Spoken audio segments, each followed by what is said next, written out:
Stock market में option trading करने वालों के लिए शुरू हो सकती है बड़ी वाली आफत।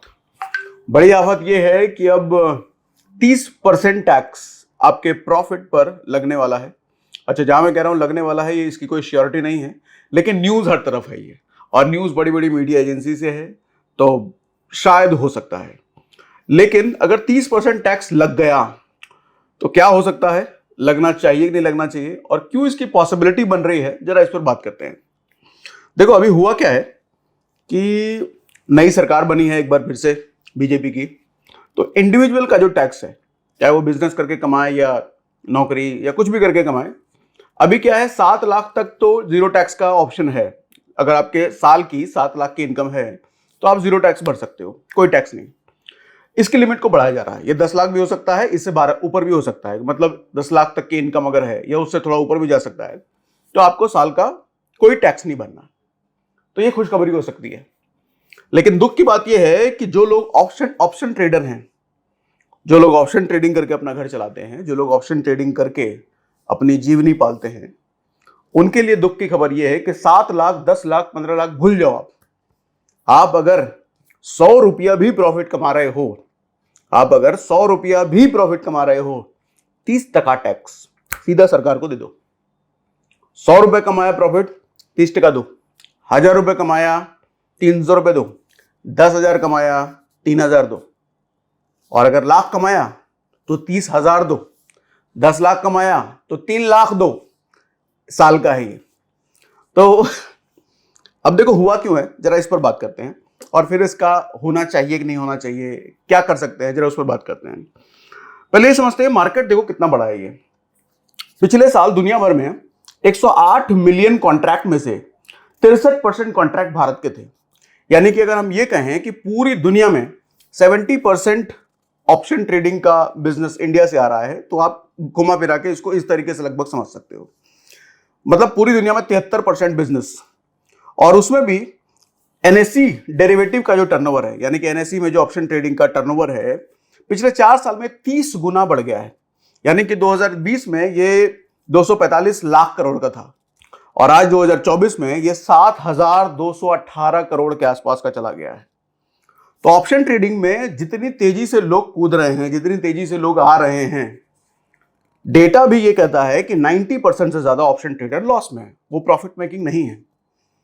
तो सेबी और हमारे वित्त मंत्रालय का ये कहना है, ये सोचना है कि जितनी तेजी से लोग ऑप्शन ट्रेडिंग में कूद रहे हैं, ज्यादातर लोग ऑप्शन ट्रेडिंग को समझ नहीं रहे हैं, जान नहीं रहे हैं, फिर भी इसको जुए की तरह खेल रहे हैं, जुए की तरह कर रहे हैं, और इसीलिए मैक्सिमम लोग अपना लॉस भी कर रहे हैं। तो वो चाहते हैं कि इतने ज्यादा लोगों का जो पैसा खराब हो रहा है, इतने ज्यादा लोगों का जो पैसा डूब रहा है, तो क्या किया जाए कि ऑप्शन ट्रेडिंग करने से उनको रोका जाए। इतनी बड़ी तादाद ऑप्शन ट्रेडिंग में ना आए, ये चिंता का विषय है उनके लिए। ठीक है, बिल्कुल वैलिड पॉइंट है। तो उन्होंने क्या तरीका अपनाया कि भैया हम 30% टैक्स लगा देंगे। अब जरा समझिएगा 30% टैक्स किन चीजों पे लगता है। 30% टैक्स लगता है स्पेक्युलेटिव जैसी चीजों पर, यानी कि क्रिप्टो पर 30% टैक्स लगा है, क्रिप्टो की ट्रेडिंग पर। लॉटरी से अगर आप कोई चीज जीतते हैं तो उस पर 30% टैक्स लगता है। जुआ, कसिनो से, या फिर कोई भी ऐसी चीज जो कि जुआ जैसा दिखता है, उस पर 30% टैक्स लगता है। तो अब एफएनओ को, अब ऑप्शन ट्रेडिंग को भी उसी कैटेगरी में रखा जा सकता है, ये भी भैया जुआ है, तो 30% टैक्स उस पर भी दो। अब कंक्लूजन ये है कि भैया मेरा सवाल ये है इनसे, सेबी से या वित्त मंत्रालय से, आपने क्या करा। ठीक है, 90% लोग लॉस में कर रहे हैं और 90% लोग ऑप्शन ट्रेडिंग को नहीं समझ रहे हैं, पैसा गंवा रहे हैं, ठीक है, लेकिन आप ही तो कह रहे हैं 10% लोग प्रॉफिटेबल भी तो है, 10% लोग जेन्युइन भी तो हैं।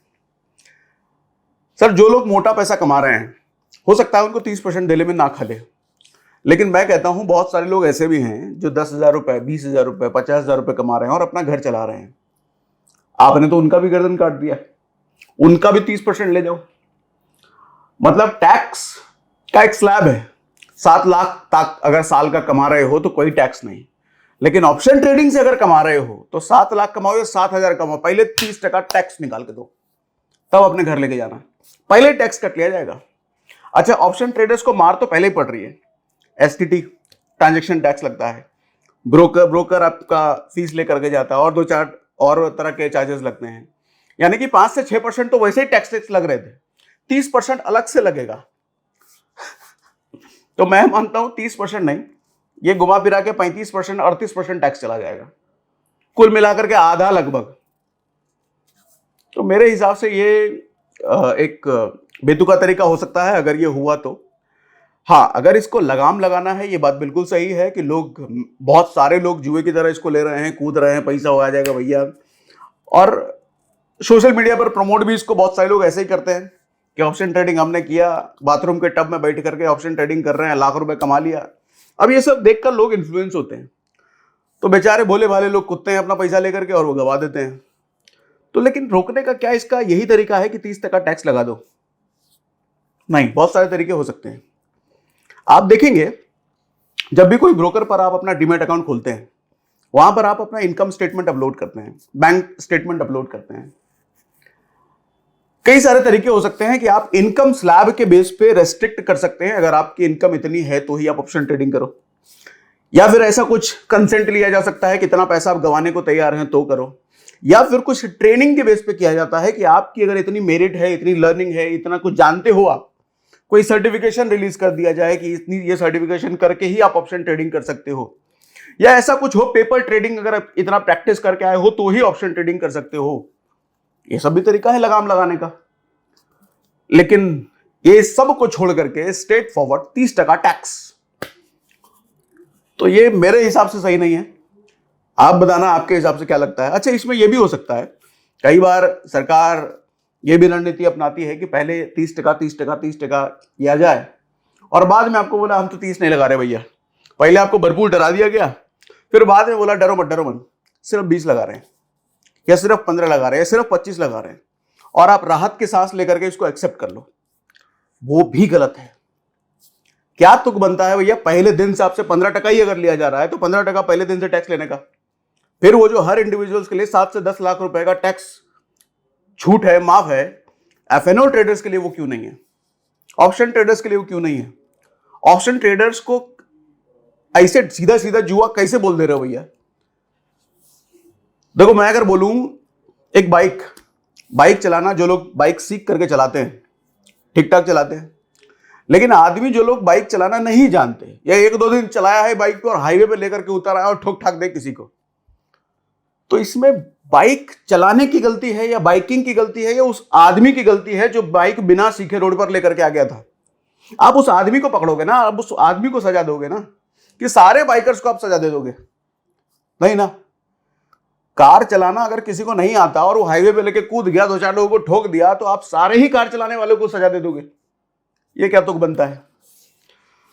तो मेरी एक अपील है, आप भी इस वीडियो को शेयर करें, ज्यादा से ज्यादा लोगों तक पहुंचे, तो शायद ये बात सरकार तक जाए कि कुछ और अल्टरनेट सेंसिबल तरीका इसका ढूंढा जा सकता है। ये टोटली मेरे हिसाब से इलॉजिकल है, इनसेंसिबल है, कोई तुक नहीं बनता। कुछ लोगों की गलती की सजा सबको दे देना बिल्कुल बेहिसाब, ऐसा मुझे लगता है। बाकी आप अपनी राय कमेंट बॉक्स में जरूर बताना, और इस वीडियो को शेयर अगर कर सकते हैं, मैं कभी किसी वीडियो में लाइक शेयर करने के लिए कभी नहीं कहता, लेकिन इसे अगर आप शेयर करते हैं तो हो सकता है ज्यादा से ज्यादा लोगों तक पहुंचे, और क्या पता किसी सरकारी आदमी के हाथ में अगर पहुंचे तो मेरी बात शायद उन तक पहुंच पाए। थोड़ा मेहनत किया जा सकता है, अल्टरनेट तरीका लगाने के लिए थोड़ा दिमाग लगाया जा सकता है, थोड़ा मेहनत किया जा सकता है, लेकिन अल्टरनेट तरीके कई सारे निकल सकते हैं। कि स्ट्रेट फॉरवर्ड सीधा 30% टैक्स लगा के सबका गला काट देना, ये इलॉजिकल है।